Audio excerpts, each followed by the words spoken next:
Welcome to Muslim Apologetics Australia. Thank you for joining in and listening to this response. And I really appreciate it if you subscribe, like, share the videos, because that's what we're here to do. We're here to refute the claims made.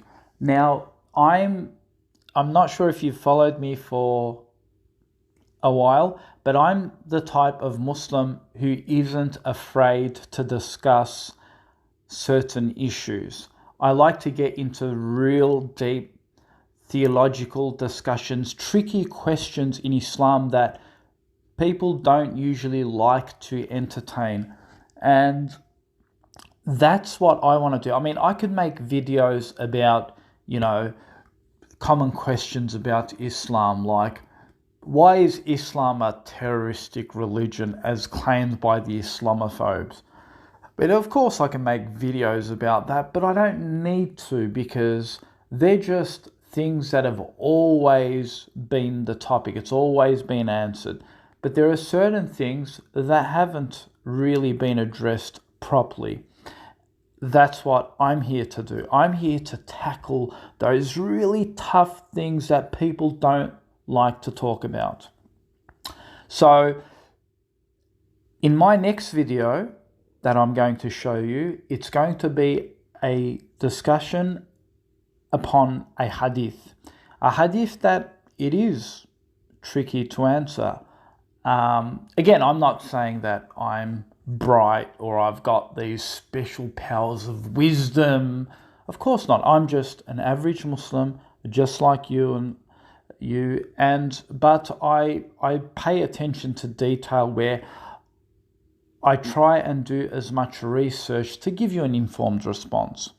But I like to do it in a way where I try and flip the argument, because I think that's a really valuable tool to do. If you can actually flip the argument and point the finger at them, show them how they're using an argument that could be used against them, where there's double standards and inconsistencies. So anyway, if you're really interested in that video, it's about women in Islam. The particular hadith is about women cannot be successful if they're given positions of leadership. There's a hadith about this. It's an authentic narration. It's a tricky question. How do you answer it? How do you respond to it? Well, visit me on my next video. That's where we're going to debunk that point. In this video, however, I'm going to address a feminist who gets up my spine, gives me a knee-jerk reaction, as they say. So we're going to respond to that, because it really frustrates me when I see these people make these sad claims. And so we're going to address that. When I say they're sad claims, they're actually shocking, so bigoted, full of venom and hatred and toxic tone. It's just, it gets at me, right? So, and you see these people, these Muslims, these feminist Muslims, these progressive, the ones that are Instagram hijabis, that think that, they can't be told what to do because they think they're on this superiority complex that, as soon as a man tells them what to do, it's now degrading. It can't happen. It's a bunch of nonsense. It's misogynistic. That's what I want to target. And so a brother, Bidar Busters Dawah Salafiyah Online, posts a comment. He says, quote, "For 400 years, women have been wearing hijab without YouTube. So why do we need it now? To show how to wear the hijab more fashionably?" So basically the brother is making a point that he's sick and tired of seeing these constant tutorials of hijabis coming out, painting their faces like a cake and doing the hijab in a way that isn't befitting. And look, to be honest, yes, you do see modest ones where they're trying to do it properly. And yes, they're trying to teach sisters how to do it. Fine. But the amount of rubbish you're getting on Instagram and all these tutorials where they're painting their faces like a cake and doing all these faked up hijabs that aren't really hijabs.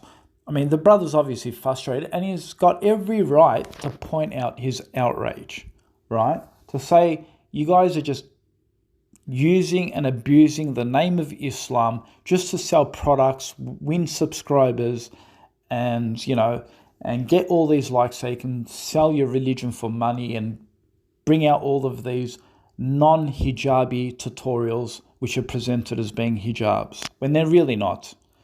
And so he's got every right to be outraged and point this out.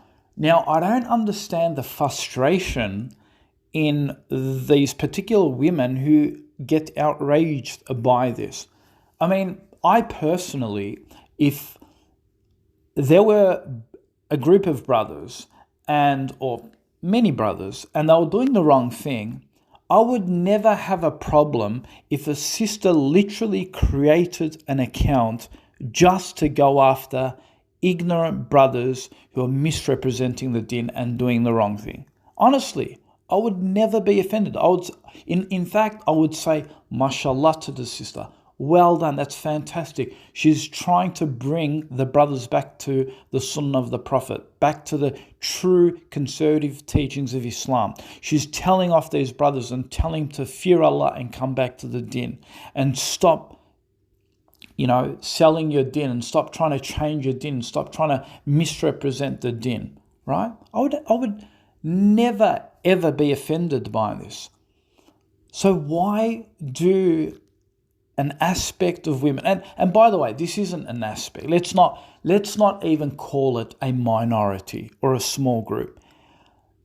I'll challenge anyone here, right? If you don't believe me, right?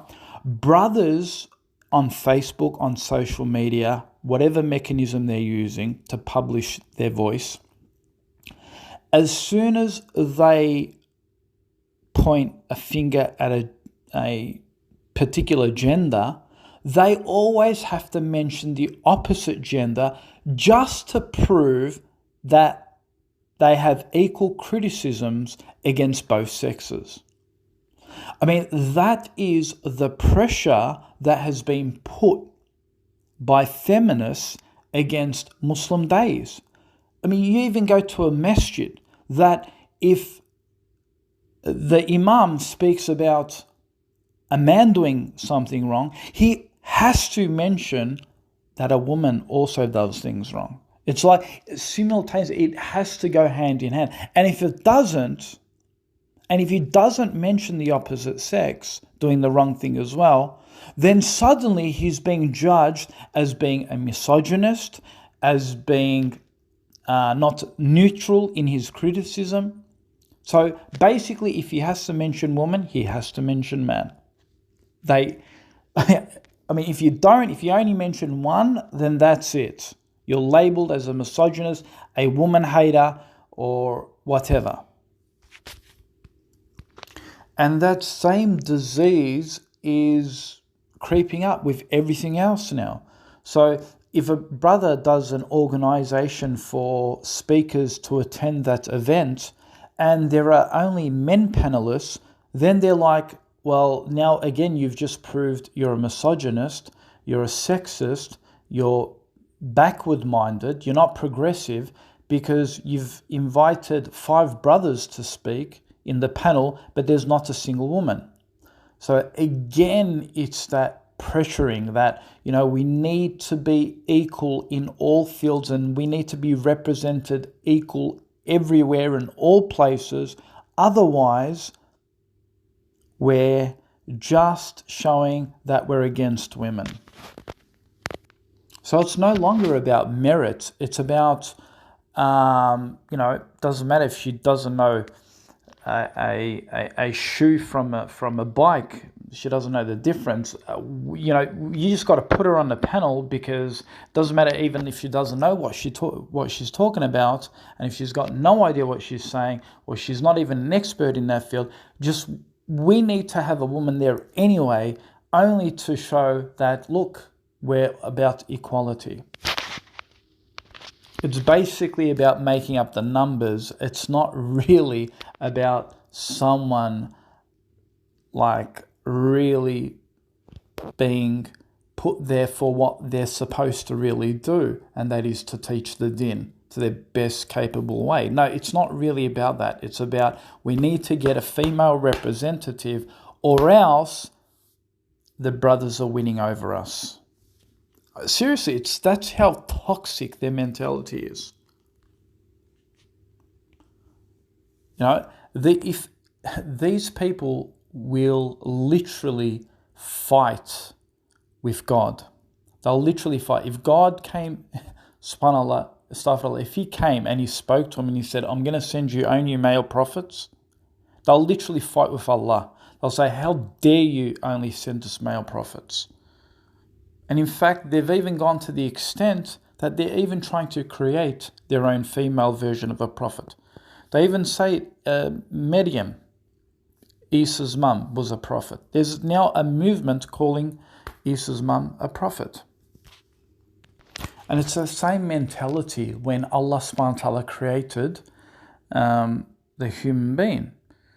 And Allah subhanahu wa ta'ala said to Iblis and the angels, pray to the human being. Not pray to the human being, but to do sajda in gratitude, appreciation. You know, just like, you know, Ford Motor Company might assemble a car and then everyone starts applauding in the opening ceremony. Something like that. You know, they're clapping. The gratitude is for the Holden Motor Company. It's not towards the car. So yes, same thing. Iblis can see the human being created before his eyes and he's like, I'm not going to bow. I'm better than him. I'm not going to bow. Unless you make us equal, unless you make us like in the same thing, then no, I'm not going to, because Allah subhanahu wa ta'ala said he's going to make another creation, a creation that will worship him. And Iblis was jealous of this. He said, no one worships you better than me. No, I'm not going to accept this. So it's like a rat race. It's the same mentality. No, I'm not going to obey a man. No, I'm not going to listen to a man. He doesn't have to tell me. I don't need a mahram. I don't need a guardian. No, I don't need that. I'm just going to go do what I want. No, I don't need a man to tell me what to do. Right? Same mentality. It's like the Iblis mentality, right? What? Really? I need to take permission of my husband before I leave the house? Seriously? Who does he think he is? Who does that human being think he is that I need to take permission of him? He should be taking permission of me. Same mentality, Iblis. Same. How dare the Quran say, O believing women, obey your husbands? How dare? How dare it say that? I mean, technically that's what they're saying. You know, they're so outraged by this that they're even trying to change the interpretation of, it doesn't mean obey, it just means, you know, she should just respect him. You know what I mean? It's like playing with the words, right, to suit their own agenda, because they can't accept it.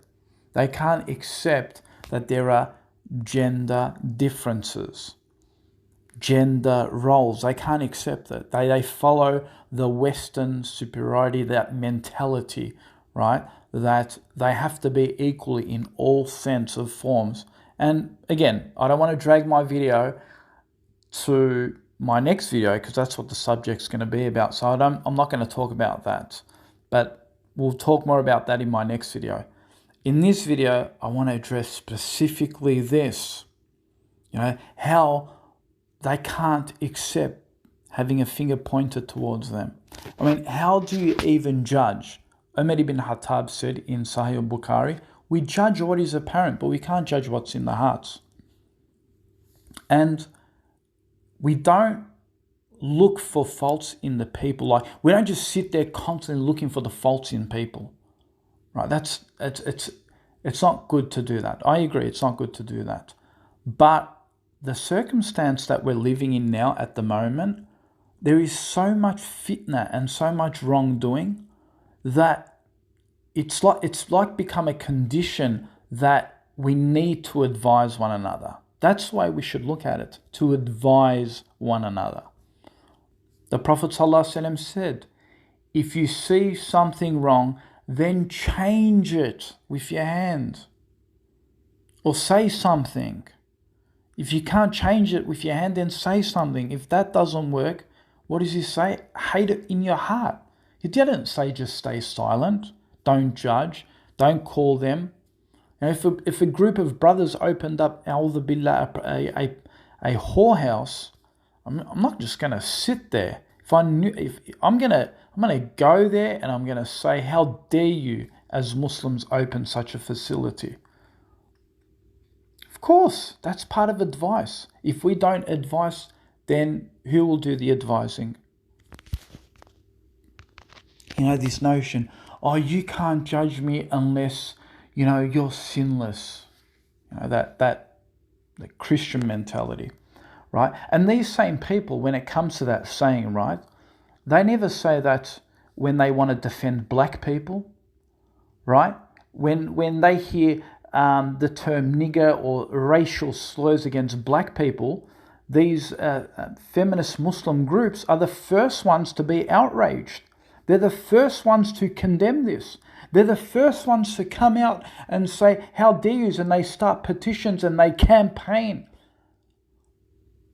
None of them say, oh, you know what? Yeah, I know that black person was called a nigger and derogatory terms and all these racial slurs. But you know what? Black people also sin. Black people also do criminalize. Black people also do murder. So you know what? We shouldn't really be judging the white race because black people also do sins. I mean, can you imagine if you said that to him? If you said that to him, you shut down your organizations, your Black Lives Matter movement, stop supporting them. You know why? Because black people also sin. So why are we just being outraged at white people when black people also do crimes? None of them would accept that. But hey, soon as you point a finger at a sister, you're not doing your hijab properly, or you're wearing your clothes are too tight, or how dare you? You shouldn't be judging unless you're sinless. Imagine we could only judge when we never commit a sin. So the only way we're going to judge is if we never ever commit a sin again. But then we won't be humans, because Allah didn't create us to be angels, right? So basically technically what they're saying is, you can never ever criticize us, because they know we'll never ever give up sin, right? They know. You're going to commit sin. Every son of Adam is going to commit a sin. And the best of those are those who commit sins and repent. And the worst of those who do open sins openly, and they actually call to that sin, right? They invite to that sin. And when we try and stop that, we're the ones that get criticized for not shutting up, not being quiet. Being quiet is being complicit in the action. So what they're basically saying is, sisters can act as loud and as obnoxious as possible as they want and commit as many sins, and you men need to suck it up and shut up about it and just be quiet, don't advise. Is that the way we want to live as Muslims? Didn't Allah subhanahu wa ta'ala teach to help one another in good and forbid one another the evil? These are Quranic commandments. If they knew their deen, these are Quranic commandments. I want my sister to go to heaven, so I need to advise her. Nuh alayhi salam did dawah for 950 odd years, right? He did dawah for both men and women. He called them to Islam. He called them to stay away from false gods.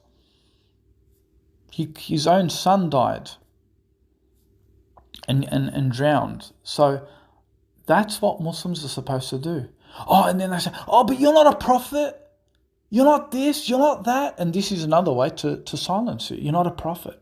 Oh, really? So I had to be a prophet to call people to Islam? Really? These are the same people that don't even do dawah. They're embarrassed to talk about the din. They rarely do any dawah. And when brothers do dawah, they get criticized for it. They sit down and do nothing, contribute nothing to society. They've probably got friends who are Christians, Jews, who are probably gays, lesbians. They haven't even called them once to the din. Oh, my actions are enough. My actions are enough. This is another term to say I'm too embarrassed to call them to the din. I'm too embarrassed to talk about Islam and Allah.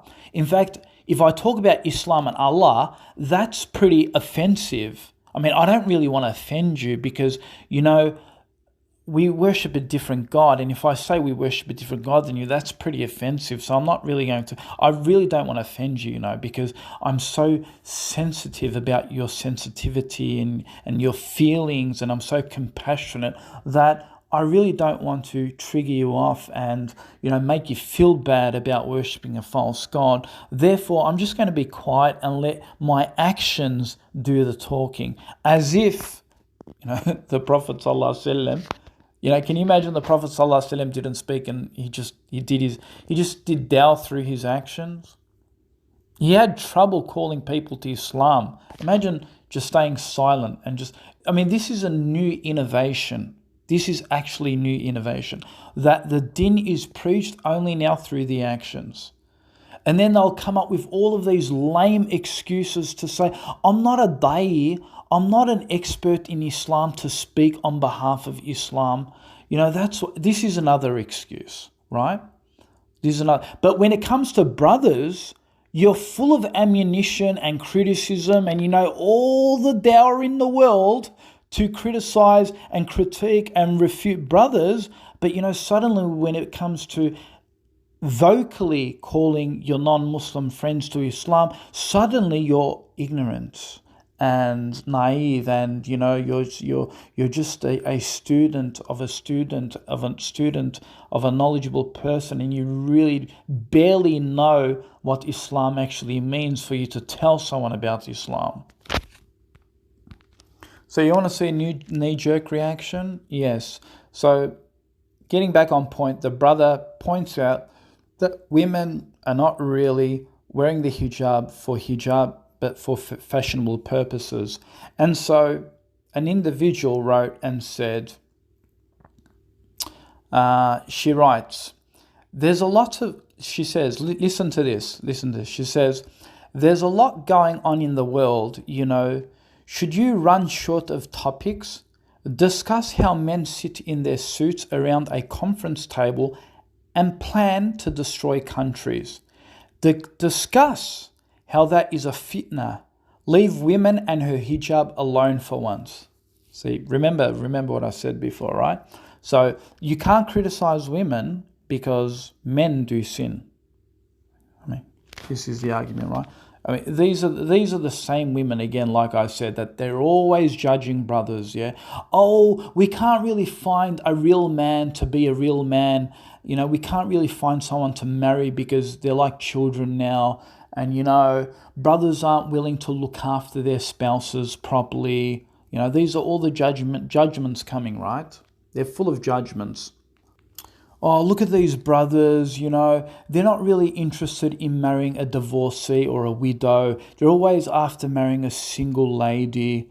These are coming from these feminists, right? They're constantly judging the brothers to be perfect Muslims. But, when we judge, oh, that's now a big deal. How dare you? So basically, I engaged this feminist, right? She made a claim here. First is that, we should not be judging a woman's hijab and so forth. We've already gone through that. The second point is she's basically making a claim. She's saying that, I've heard this before. That's the reason why I got triggered to make this video, because it's not the first time I've heard it. There's this notion going around that suggests that men specifically, one of the reasons why we have so many wars and so many, it's like the atheist argument, right? The reason why we have so many wars is because men are in power, okay?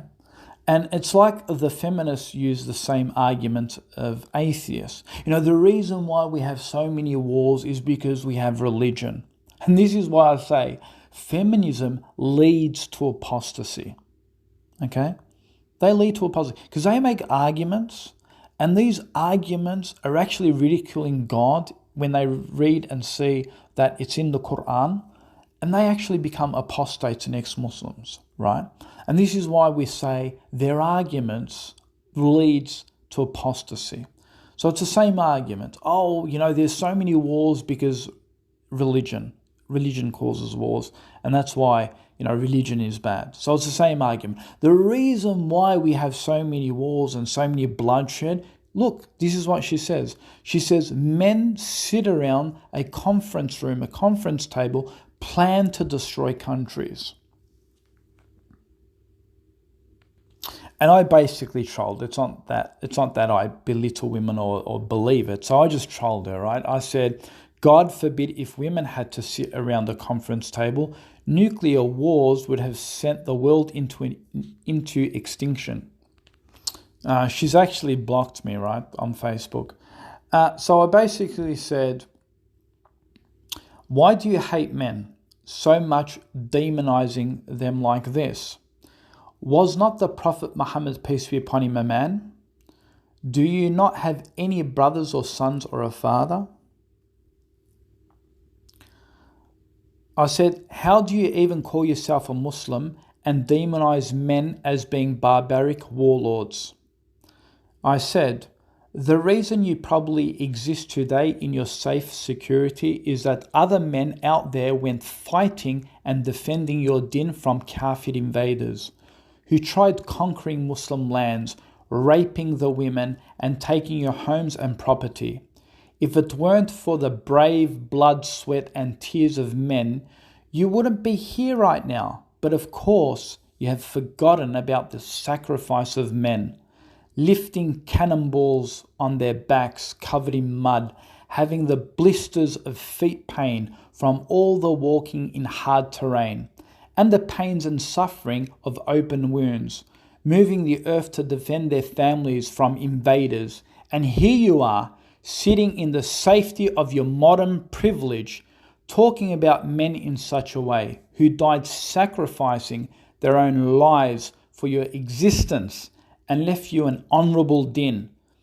Because if they didn't do that, you would have been born into perhaps a different family, a non-Islamic family, a Kafir family. But yeah, keep talking like the cheap feminazi. See, brothers, you got to understand that these feminists will not stop. And that's why I'm producing a second video. It's about women in presidency or high positions of authority. And there is a movement from these feminists who won't stop to say, this is a propaganda. The reason why we have wars and a lot of bloodshed is because men are dominating the political system, and this is the reason why we have so many wars and so many bloodshed. This is a bunch of nonsense, okay? The only reason why it seems to look that way is because most men are in politics. I can assure you, if most women were in politics, who knows, it'd probably be worse than what it is.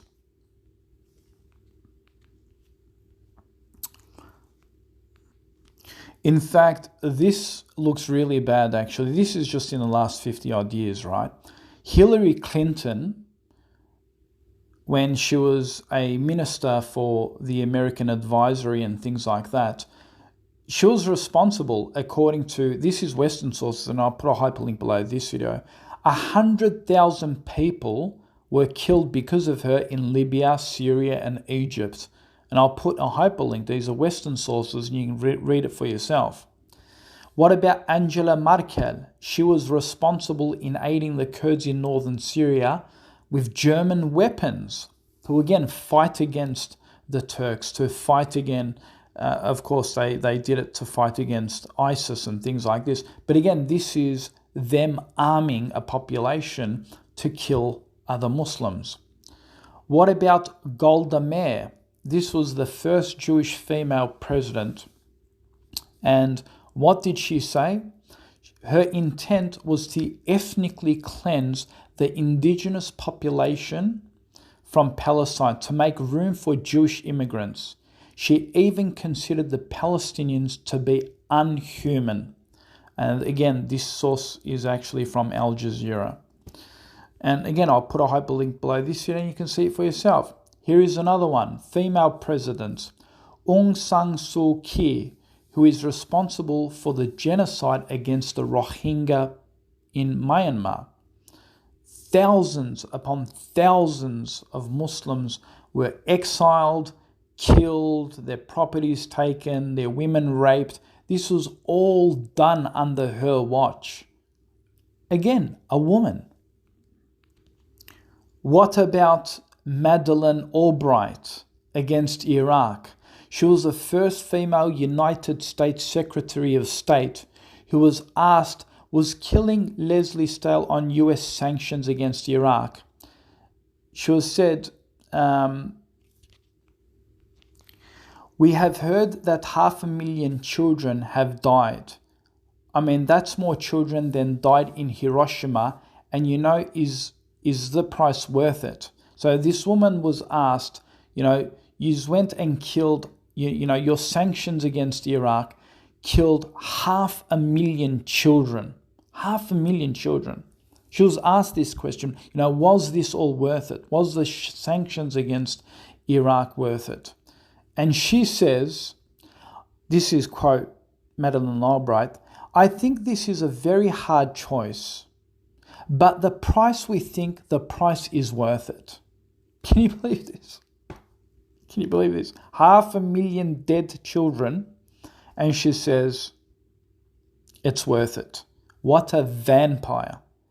And you want to sit there and talk about women being angelic?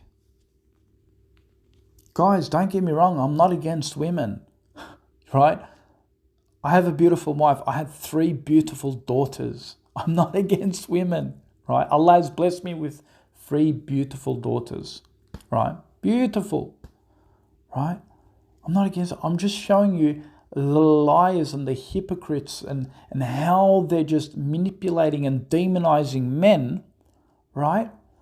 As if, and closing their eyes on the crimes committed by women. I mean, even in the Prophet ﷺ's time, who ate Hamza's heart? Wasn't it a Qurayshi woman? And the Prophet ﷺ did not even want to look at her face, even when she converted to Islam. Was it Abu Sufyan's wife? She ate Hamza's heart. She literally barbarically went in the war, got his chest cut open because she said she wanted to mutilate and eat his heart. I mean, how can you just sit there and portray men as being all demon and vampire and war hungry and then close your eyes on this? So I'm going to end the video on this.